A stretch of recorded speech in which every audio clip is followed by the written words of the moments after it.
ഇവര് ഭിക്ഷ കിട്ടിയാണ് നമുക്ക് കൊണ്ട് തരുന്നത്. അതിന് ആ അന്നത്തെ ഇല്ലാതാക്കാൻ ശ്രമിക്കുന്ന അവന് ഇനി ഒരു ഭരണം കിട്ടൂല. ഞാൻ കോൺഗ്രസ്സുകാരൻ തന്നെ. പക്ഷെ ഇവ ഇങ്ങനെ കാണിക്കരുത്. ദ്രോഹമാണ് ചെയ്യുന്നത് ഈ ജനങ്ങളോട്, ഈ രോഗികളോട്.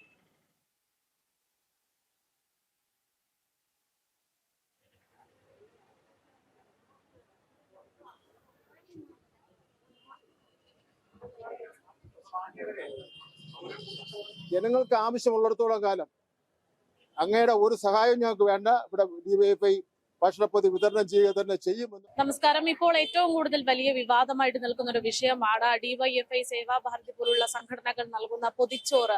നമുക്കറിയാം, പല ആശുപത്രികളിലും, സർക്കാർ ആശുപത്രികളിലും അവിടെയുള്ള രോഗികൾക്ക് ആശ്വാസമായിട്ടുള്ള ഒരു രീതിയായിരുന്നു ഇത്. പക്ഷേ ഇനി അത് ഉണ്ടാകുമോ ഇല്ലയോ, അതിന് ചില തടസ്സങ്ങളുണ്ട് എന്നുള്ള രീതിയിൽ ആരോഗ്യമന്ത്രിയുടെ ഭാഗത്തു നിന്ന് ചില സൂചനകൾ ലഭിച്ചു കഴിഞ്ഞു. എന്തായാലും ഇന്നും പൊതിച്ചോറുമായി ബന്ധപ്പെട്ടുള്ള വിവാദങ്ങൾ കത്തി നിൽക്കുമ്പോഴും പൊതിച്ചോറ് ഇവിടെ വിതരണം ചെയ്തിരിക്കുകയാണ്. അത് വാങ്ങാൻ വേണ്ടി ഒരുപാട് ആളുകൾ ഇവിടെ ക്യൂ നിൽക്കുന്നുണ്ട്. അവരോട് തന്നെ ഇതിനെ കുറിച്ച് ചോദിക്കാം. ചേച്ചി, പൊതിച്ചോറ് വാങ്ങാൻ വന്നതല്ലേ?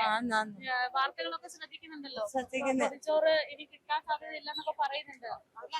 അതൊക്കെ കിട്ടാതെ അത് തന്നെ നമ്മളത് ഇത്രയും നാളും കൊണ്ട് നടക്കുന്നില്ലയോ, അങ്ങനെ കിട്ടാതിരിക്കാൻ വഴിയില്ല, കിട്ടും എന്ന് പറഞ്ഞാൽ അതൊരു ദ്രോഹമാണ് ചെയ്യുന്നത് ഈ ജനങ്ങളോട്, ഈ രോഗികളോട്. മനസ്സിലായ? അർത്ഥങ്ങൾ കൊണ്ടുവന്ന് കൊടുക്കുന്ന പറഞ്ഞാൽ അവർക്ക് അത്രയും പൈസ ലാഭമാണ്. ആ പൈസ കൊണ്ട് അവർ വേറെ എന്തെങ്കിലും കാര്യങ്ങൾ നോക്കും. ഇതൊന്നും സാധിക്കാത്ത ഒരവസ്ഥയാണ് ഇപ്പൊ. എന്താ പറയാനുള്ളത്? ഇത് നല്ലൊരു കാര്യമാണ് ചെയ്യുന്നത് അവര്. ഒരു നേരത്തെ ആഹാരം എല്ലാവർക്കും കിട്ടുന്ന വലിയൊരു കാര്യം. അപ്പൊ ഈ പറയുന്ന പോലെ വാർത്തകളൊക്കെ ശ്രദ്ധിക്കുന്നുണ്ട്. അതിനെങ്ങനെയാണ് നോക്കിക്കാണുന്നത് ആരോഗ്യമന്ത്രിയുടെ ഒരു നിലപാടിന്? അത് അവരുടെ തീരുമാനം തെറ്റല്ലേ. ഇത് കിട്ടുന്നത് 2 പൊതി ആയാലും 1 പൊതി ആയാലും ഒരേ നേരത്തെ കൊടുക്കുന്നത് നല്ലതാണ്, ആശ്വാസം. നാട്ടിൽ കിടക്കുന്ന പാവങ്ങൾ അവർ നടക്കുന്നത്, അവർക്ക് ഒരു പോയി ചോറ് കൊടുക്കാൻ നിർത്തലാക്കുന്നത് എന്തിന്? അവർക്ക് ഒരു നേരത്തെ അന്നം കൊടുക്കുന്നതിന് എന്തോന്ന് വരി നിർത്തലാക്കിയവർക്ക് വല്ലതും കിട്ടുവോ? ഇല്ലല്ലേ. എല്ലാരും കൂടെ പറയണതാ വേണ്ടത്. എല്ലാരും കൂടെ പറയണം.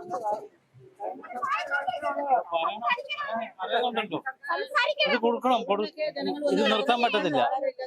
എത്രയോ പേര് ഇവിടെ വന്ന് പട്ടിണി കടന്ന് എത്ര പേർക്ക് കിട്ടുന്നുണ്ട്.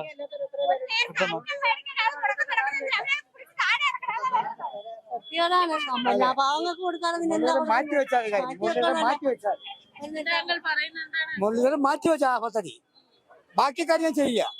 പാവങ്ങൾക്ക് ജനങ്ങൾക്ക് ആഹാരം കൊടുക്കുന്നതിൽ ഏറ്റവും സേഫ്റ്റി നിൽക്കുക. അത്ര കുഴപ്പമാണ്.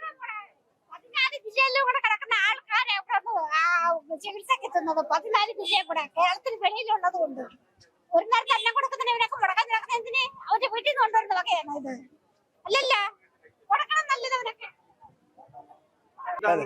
നമ്മളുകൊണ്ട് ആഹാരം കഴിച്ചാൽ ഭക്ഷണം കഴിച്ചാണ് ജീവിക്കുന്നത്. നമ്മളെ കൊണ്ട് ഹോട്ടലിൽ കൊണ്ട് കഴിക്കേണ്ട നിവൃത്തി നമുക്കില്ല. നമുക്ക് വലിയ പുണ്യം പറ്റിയിരിക്കുന്നത്. ഈ പാസ് ആശുപത്രിയിലെ ജീവനക്കാർ നമ്മളാണ്. ഇതുകൊണ്ടാണ് നമ്മൾ ഒരു നേരത്തെ ആഹാരം തന്നെ കഴിക്കുന്നത്. അല്ലാതെ ഇന്ന് ഭരിക്കുന്ന ഈ ഭരണകർത്താവല്ല തരുന്നത്. ഇവര് ഭിക്ഷ കിട്ടിയാണ് നമുക്ക് കൊണ്ട് തരുന്നത്. അതിന് ആ അന്നത്തെ ഇല്ലാതാക്കാൻ ശ്രമിക്കുന്ന അവന് ഇനി ഒരു ഭരണം കിട്ടൂല. ഞാൻ കോൺഗ്രസ്സുകാരൻ തന്നെ. പക്ഷെ ഇവ ഇങ്ങനെ കാണിക്കരുത്. ആരോഗ്യമന്ത്രി സ്ഥലം ഇവിടെ അവിടെ അവര് വീട് വെച്ച് കെട്ടാൻ പോണു. അവിടെ ബിൽഡിംഗ് വെച്ച് കെട്ടാൻ പോകുന്നു സർക്കാരിന്റെ ഭൂമിയിൽ ഡിവൈഎഫ്ഐക്കാര്. അപ്പൊ മനുഷ്യൻ നിന്നൂടെ? ഈ ഭൂമിയെ കൂടി അങ്ങ് എടുത്ത് ആകാശത്ത് ബഹിരാകാശത്ത് കൊണ്ട് വയ്ക്കാൻ പറ മന്ത്രി എടുത്ത്. അപ്പൊ അവിടെ ആരും കയറില്ല. അതാണ് ചെയ്യാനുള്ളത്. ഭക്ഷണം കൊടുക്കുന്ന കാര്യത്തിൽ എന്ന് വെച്ചാൽ രോഗികളാണ്, കിടപ്പ് രോഗികളുണ്ട്, നിവൃത്തിയില്ലാത്ത ആൾക്കാരും ഉണ്ട്. ഒത്തിരി പേര് ഇതുകൊണ്ട് പൈസകളില്ലാതെ ഭിക്ഷ തേണ്ടുന്ന ആൾക്കാരാണ് ഇവിടെ വന്ന് കിടക്കുന്നവർക്ക്. അപ്പൊ അവർക്ക് ഇത് ബുദ്ധിമുട്ടാണ്. ഇത് നിർത്തലാക്കുമ്പോഴത്തേക്ക് അത് തുടർന്നു പോകാനാണ് എല്ലാരും പറയുന്നത്. കാരണം ഒരുപാട് പേര് ഇതുകൊണ്ട് ഡിപ്പെൻഡ് ചെയ്ത് കഴിയുന്നവരാണ്. കാരണം മെഡിസിൻ പോലും വാങ്ങാൻ നിവൃത്തിയില്ലാതെ അങ്ങോട്ടും ഇങ്ങോട്ടും ഓടുന്ന ഇതൊരു അവർക്കൊരു അനുഗ്രഹവും ആശ്രയമാണ്. ഭക്ഷണം കഴിക്കാൻ ഒരു നേരത്തെ ആഹാരം ഇല്ലാതെ അവർ എന്തുമാത്രം വേദനയോടെയാണ് ഹോട്ടലുകളിൽ ആരെങ്കിലും കൊടുത്ത് വാങ്ങിച്ച് കഴിക്കാനുള്ള ഇതിൽ ഓടുന്നത്. ഡിവൈഎഫ്ഐ ചെയ്യുന്ന ഈ സൽപ്രവൃത്തിയെ ജനങ്ങൾ മുഴുവൻ സ്വാഗതം ചെയ്യുകയാണ്. ജനങ്ങൾക്ക് ആവശ്യമുള്ളിടത്തോളം കാലം അങ്ങയുടെ ഒരു സഹായം ഞങ്ങൾക്ക് വേണ്ട. ഇവിടെ ഡിവൈഎഫ്ഐ ഭക്ഷണപ്പൊതി വിതരണം ചെയ്യുക തന്നെ ചെയ്യും എന്നുള്ള കാര്യത്തിൽ ഒരു തർക്കവും വേണ്ട. അങ്ങ് എത്രയും പെട്ടെന്ന് ഉണ്ടായ അബദ്ധം അങ്ങേക്ക് ഒരുപാട് അബദ്ധം പറ്റിയിട്ടുണ്ട്. അബദ്ധം പിൻവലിക്കുക. ഈ ഭക്ഷണപ്പൊതി നിയന്ത്രിക്കുന്നതിന് വേണ്ടി പിന്നെ കളയുന്ന സമയം ആശുപത്രികളിൽ ഉണ്ടായിരിക്കുന്ന ദൗർബല്യങ്ങളും ബുദ്ധിമുട്ടുകളും പരിഹാരം കാണുന്നതിന് വേണ്ടിയുള്ള പരിശ്രമം നടത്തുകയായിരിക്കും ഒരു മന്ത്രി എന്നുള്ളതിൽ ചെയ്യേണ്ട കാര്യം. അല്ലാതെ ഡിവൈഎഫ്ഐയുടെ ഈ ഏറ്റവും പിന്നെ ലോകത്ത് തന്നെ നടക്കുന്ന അത്യപൂർവമായിട്ടുള്ള സന്നദ്ധ പ്രവർത്തനങ്ങളിൽ ഒന്നായിട്ടുള്ള ഈ ഭക്ഷണപ്പൊതി വിതരണം അതിനെ തടസ്സപ്പെടുത്താൻ വേണ്ടിയുള്ള പരിശ്രമം നടത്തേണ്ട. ആര് തന്നെ തടസ്സപ്പെടുന്നതിന് വേണ്ടി പരിശ്രമം നടത്തിയാലും അത് ഞങ്ങൾക്ക് ഒരു പ്രശ്നമേ അല്ല. ഞങ്ങൾ ഇനിയും അത് കൂടുതൽ ശക്തിയോടുകൂടി ഈ പദ്ധതി നടപ്പിലാക്കുന്നതിന് വേണ്ടിയുള്ള പ്രവർത്തനങ്ങൾ സംഘടിപ്പിക്കുമെന്ന് സൂചിപ്പിക്കുകയാണ്.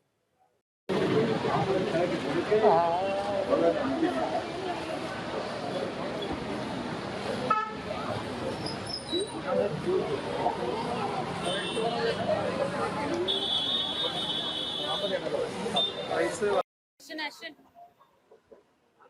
ഇങ്ങോട്ട് വാ.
ചേട്ടാ